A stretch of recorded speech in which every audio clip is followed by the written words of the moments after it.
وکفا وسلام علی عباده الذین اصطفى اما بعد فاعوذ باللہ من الشیطان الرجیم بسم اللہ الرحمن الرحیم۔ معزز محترم محتشم سامعین حضرات، 16 مئی بروز سوموار 2022 بعد نماز فجر کا یہ درس حدیث مصطفیٰ صلی اللہ علیہ وآلہ وسلم کا عنوان ہے کہ حضور پاک صلی اللہ علیہ وآلہ وسلم کا ادب کرنے والوں کی اللہ خود حفاظت فرماتا ہے۔ اس میں حدیث سماعت فرمائیے، ان ابی سعید الخدری رضی اللہ تعالی عنہ ان رسول اللہ صلی اللہ علیہ وآلہ وسلم، ابو سعید خدری رضی اللہ تعالیٰ عنہ بیان کرتے ہیں کہ سرکار دو عالم پڑھیے صلی اللہ علیہ وآلہ وسلم نے ارشاد فرمایا کہ ان اللہ عز و جل حرمات ثلاثۃ، کہ اللہ تعالیٰ کی 3 حرمتیں ہیں۔ بولیے، اللہ تعالیٰ کی 3 حرمتیں ہیں۔ حرمت عزت کو بھی کہا جاتا ہے اور حرمت شان کو، مقام کو کہا جاتا ہے۔ تو اللہ تعالیٰ کی 3 حرمتیں ہیں، من حفظہن، جو ان تینوں کی حفاظت کرتا ہے، حفظ اللہ لہ امر دینہ و دنیاہ، تو اللہ تعالیٰ اس کے دین کی بھی حفاظت کرتا ہے، اس کے دنیا کے معاملات کی بھی حفاظت کرتا ہے، جو ان تینوں کی حفاظت کرتا ہے۔ اور ومن ضیعہن، جو ان کو ضائع کر دیتا ہے، ان کی حفاظت نہیں کرتا، لم یحفظ اللہ لہ شیئا، تو اللہ تعالیٰ اس کی کسی چیز کی حفاظت نہیں کرتا۔ اب قیل وما ہن یا رسول اللہ، پوچھا گیا یا رسول اللہ وہ 3 حرمتیں کون سی ہیں؟ تو سرکار دو عالم پڑھیے صلی اللہ علیہ وآلہ وسلم نے فرمایا کہ حرمت الاسلام، پہلی حرمت تو اسلام ہے۔ جو اسلام کی حفاظت کرتا ہے، اللہ تعالیٰ اس کے دین و دنیا کی حفاظت فرماتا ہے۔ اسلام کی حفاظت کرنے کے لیے ہمیں بیرون سے بھی خطرہ ہے اور بولیے اندرون سے بھی۔ مثال کے طور پہ کہنے کو تو یہ پاکستان اسلامی ملک ہے، بلکہ اسلامی جمہوریہ ملک ہے۔ جمہوریت کی پگ ڈنڈی اور پوچھل ساتھ لگا رکھی ہے تاکہ اسلام جمہوریت کے پیچھے پیچھے آئے، نہ کہ جمہوریت اسلام کے پیچھے پیچھے آئے۔ مگر یہاں وہ قوانین تو اسلامی کہلائے جا سکتے ہیں جو آئین پاکستان کے ساتھ ملتے ہیں، اور جو آئین پاکستان کا اسلام سے ٹکرا جائے، وہاں اسلام کے معاذ اللہ کسی کی حکم کی کوئی اوقات کوئی حیثیت نہیں ہے۔ مثال کے طور پر آپ قرآن پاک تھانے میں لے جائیے اور ان سے کہیے کہ میرا فیصلہ قرآن پہ کرو، وہ کہیں گے صاحب یہ مسجد میں رکھ کے آؤ، ہم نے فیصلہ پاکستان کے آئین پہ کرنا ہے، قرآن پہ فیصلہ نہیں کرنا۔ عدالتوں کے فیصلے قرآن پہ نہیں ہو رہے۔ مثال کے طور پہ چوری پر قرآن نے کیا کہا کہ چور کا ہاتھ کاٹا جائے، مگر پاکستان میں ایسا کوئی قانون ہے؟ ڈاکو کے پیر کاٹے جائیں، پاؤں کاٹا جائے، مگر ایسا کوئی قانون ہے؟ شادی شدہ کی سزا، شادی شدہ زانی کی سزا قرآن نے بیان کر رکھی ہے، مگر کوئی ایسا قانون نہیں ہے۔ اچھا، کوارا زانی ہو، کواری زانی ہو، زانیہ ہو، اس کی سزا بھی قرآن نے خود بیان کر رکھی ہے، مگر پاکستان میں اس کی کوئی گنجائش ہے؟ جتنی بھی اسلامی سزائیں ہیں ان میں سے کسی ایک پر بھی عمل نہیں ہے۔ پھر قرآن نے اسلامی حکومتوں کے کام بتائے ہیں کہ جو اسلامی حکومت آئے گی وہ نماز کا نظام قائم کرے گی، اور یہاں جو اسلام کا سب سے بڑا آج کل ٹھیکیدار ہے، اس کے جلسے ہی تراویحوں کے ٹائم ہوتے رہے ہیں۔ وہ تراویحوں کے ٹائم گانے چل رہے ہیں، ناچ گانے چل رہے ہیں، اور وہ کہتا ہے کہ میں اسلام کا ہیرو ہوں، امریکہ بھی میرا دشمن ہے اور ساری دنیا مجھے قتل کرنے پہ لگی ہوئی ہے، اور میں اسلام کو نافذ کرنا چاہتا ہوں، ریاست مدینہ بنانا چاہتا ہوں، مگر کوئی نظام نماز کا اور زکوٰۃ کا اور ان چیزوں کا آج تک پاکستان کی کسی حکومت نے قائم ہے اس طرح نہیں کیا جس طرح قرآن نے کہا ہے، جس طرح حدیث نے کہا ہے۔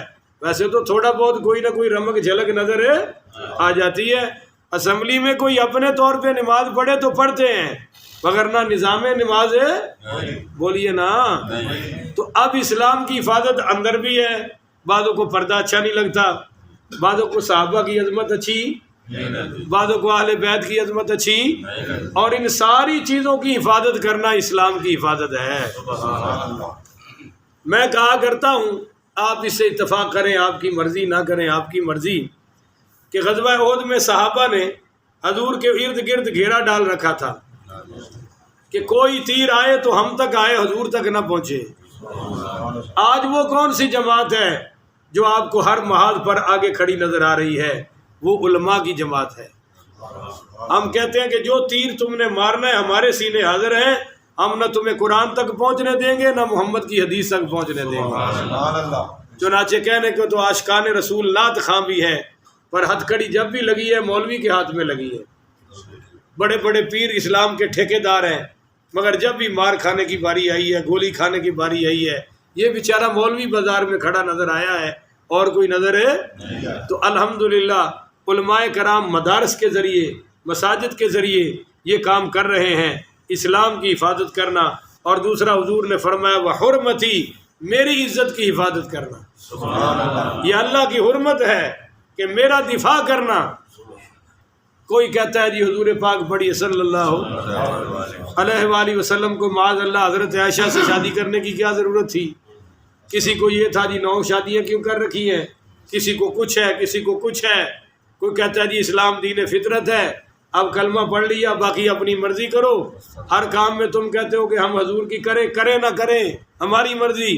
تو ہم کہتے ہیں کہ بھئی کلمہ پڑھنے کے بعد تمہاری مرضی نہیں چلے گی، مرضی اللہ کی چلے گی، اللہ کے رسول کی چلے گی. اگر حضرت امام محمد رحمۃ اللہ علیہ کے سامنے کسی نے یہ کہا کہ جی حضور کو تو کدو پسند ہے، مجھے کدو پسند نہیں، تو انہوں نے اس پر بھی کفر کا فتویٰ دیا کہ جب تمہیں یہ پتہ چل گیا کہ حضور کو یہ پسند ہے تو تم کون ہوتے ہو یہ کہنے والے کہ مجھے تو پسند نہیں ہے، تجھے ہے یا نہیں ہے، حضور کی سن کے خاموش ہو جا. یہ میں ٹھیک کہہ رہا ہوں یا نہیں کہہ رہا ہوں؟ اچھا، ایک شخص کہتا، امام اعظم ابو حنیفہ سارے پڑھو رحمۃ اللہ علیہ، ان سے پوچھا گیا کہ ایک شخص کہتا ہے کہ جناب میں معاذ اللہ نبی ہوں، اور دوسرا کہتا ہے کہ تیرے پاس اس کی کیا دلیل ہے کہ تو نبی ہے، ان دونوں کا شرعی حکم بیان کرے. تو امام اعظم ابو حنیفہ رحمۃ اللہ علیہ نے فرمایا کہ بھائی یہ دونوں کافر ہیں.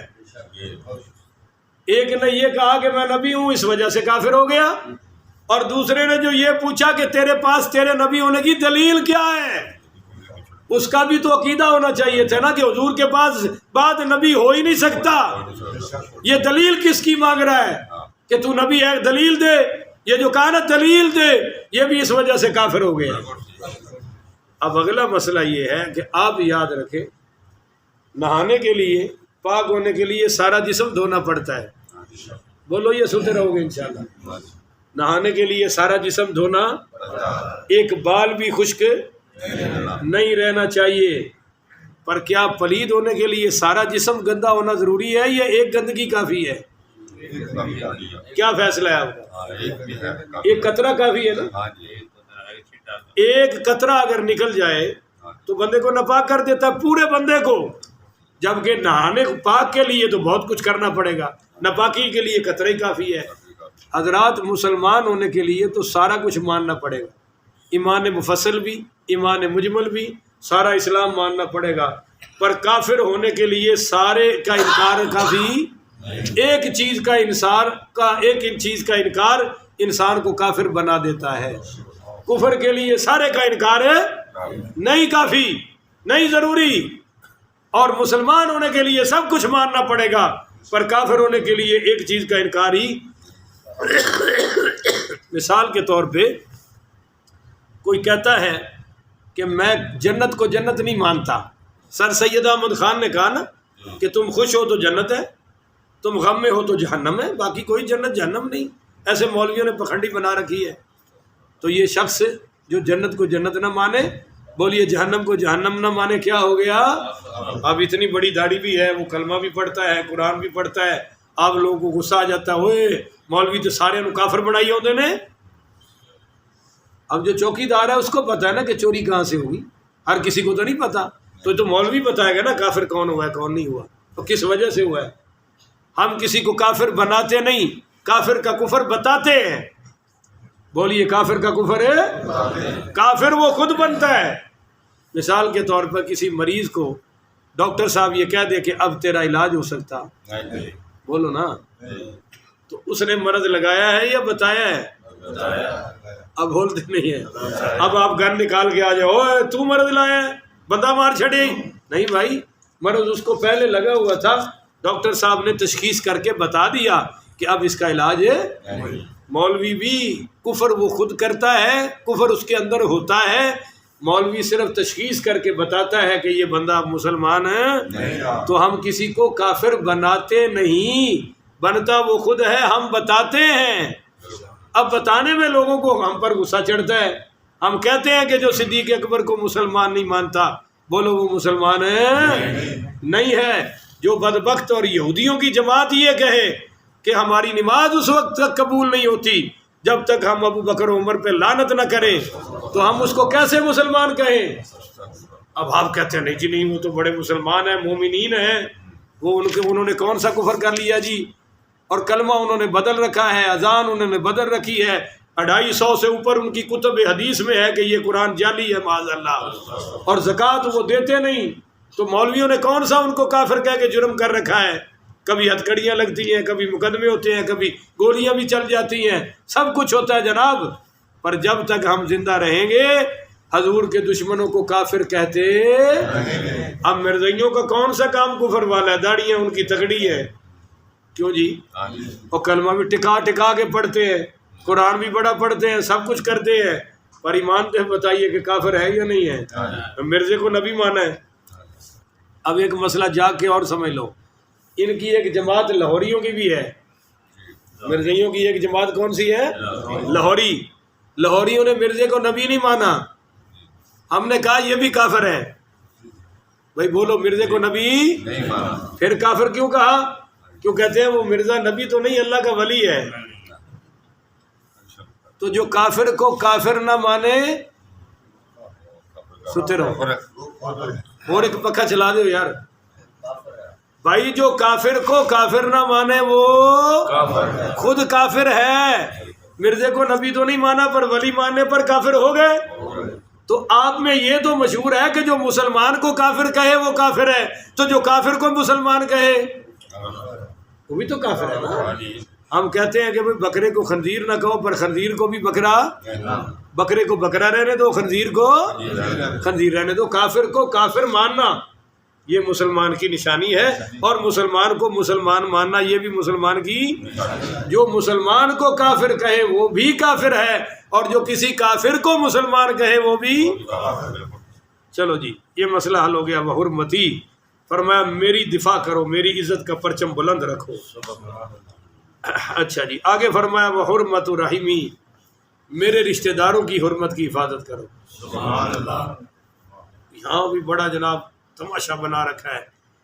ایران ایک واحد ملک ہے جو اپنا سارا پیسہ مذہبی تقریب کاری پہ خرچ کر رہا ہے، وگرنہ بہت امیر ملک ہے وہ، پر وہ سارے جہاں اسلامی ممالک ہیں وہاں تقریب کاری پر پیسہ ہی اس کا خرچ ہو رہا ہے۔ اور ہمارے اس وقت کم از کم 70-80 مولوی نام نہاد ایران نے خرید رکھے ہیں، جنہوں نے چادر اہل سنت کی اوڑھ رکھی ہے، پگڑیاں ہمارے والی ہیں، دستار ہمارے والی ہیں، صلاۃ و سلام بھی ٹکا کے پڑھتے ہیں، ختم بھی پڑھتے ہیں، میلاد میں بھی آتے ہیں جاتے ہیں، سارے کام کرتے ہیں، پر جو ان کے پاس پڑی ہے نا، اس کے اندر وہ جو دوا ہے وہ ایران والی ہے، وہ قرآن والی نہیں ہے۔ اور اب تو الحمدللہ ان کے چہروں سے نقاب اڑ چکا ہے، پر لوگ سمجھتے نہیں ہیں۔ وہ کہتے ہیں کہ ایک ہے حضور کے گھر والے، ایک ہے نبی کے در والے۔ وہ کہتے ہیں گھر اعلیٰ ہے، پہلا نمبر گھر کا ہے اور دوسرا نمبر در کا ہے۔ اب آپ سمجھے نہیں، آپ کو بظاہر تو یہ بات بڑی مزے والی معلوم ہو رہی ہے، گھر میں نبی کے اہل بیت ہیں اور کہتے ہیں در پہ صحابہ ہیں، تو کہتا ہے پہلے گھر والوں کی مانو پھر در والوں کی مانو۔ اب وہ ڈیوائیڈ کر رہا ہے۔ ہم سنیوں کا عقیدہ کیا ہے نبی کا گھر بھی پاک ہے، نبی کا در بھی پاک ہے۔ ہم گھر والے بھی مانیں گے، در والے بھی مانیں گے، اور حضور نے جو در میں بتایا وہی گھر میں بتایا، جو گھر میں بتایا وہی در میں بتایا۔ اور ان کی دوسری علامت یہ ہے، وہ کہتے ہیں نبی کے بعد ہر معاملے میں اعلیٰ اور افضل علی ہے، اور تمام ملت اسلامیہ کا عقیدہ ہے کہ نبی کے بعد سب سے اعلیٰ ہستی ابو بکر صدیق کی ہے، علم میں بھی، عمل میں بھی، سخاوت میں بھی، اور بہادری میں بھی۔ اور پھر وراہمی حضور نے فرمایا میرے رشتہ دار تو جو نبی کو بیٹی دے رہا ہے ابو بکر صدیق ہے، گھر والا ہوا یا نہیں ہوا؟ اور جو حضرت عمر کے گھر حضور دلہا بن کر گئے ہیں، اور حضرت عمر دلہا بن کے نبی علی کے گھر آئے ہیں، تو یہ سارے گھر والے ہیں یا نہیں ہیں؟ حضرت عثمان کے گھر حضور کی 2 بیٹیاں ہیں، گھر والے ہیں یا نہیں ہیں؟ تو آپ نے تو فارس سے آئے سلمان کو فرما دیا السلمان منا اہل البیت، یہ سلمان بھی میرے اہل بیت میں سے ہے، تو یہ تو سارے گھر والے ہیں۔ اور یاد رکھیے کہ ساری امت نبی کی آل ہے، اچھی آنکھوں سبحان اللہ، ساری امت نبی کی آل ہے۔ اس لیے بھائی ان 3 چیزوں کی حفاظت ہمارے ذمہ ہے۔ اکثر مولوی صاحبان مسئلہ کرتا ہے، اور آپ لوگوں کو، ہم لوگوں کو چونکہ پتہ نہیں ہوتا، ہمیں مولوی پر رہ کے غصہ آتا ہے، کیا کہہ دیا مولوی صاحب نے، ایسا نہیں کرنا چاہیے تھا۔ کبھی کہتے ہیں ہاتھ نرم کرو، کبھی کچھ۔ بھائی کیسے نرمی کریں جب مسئلہ اللہ کے قرآن سے آ رہا ہے، مسئلہ حضور کی زبان سے آ رہا ہے، تو نرمی ورمی ہو سکتی؟ اور جو تم مسئلے کو سخت کہو تو اللہ رسول کو سخت کہہ رہے ہو، اس میں مولوی کا کوئی قصور ہے نہیں ہے۔ اللہ تعالیٰ سے دعا ہے اللہ تعالیٰ مجھے اور آپ کو عمل کرنے کی توفیق عطا فرمائے۔ آخر ودعوانا ان الحمدللہ رب العالمین۔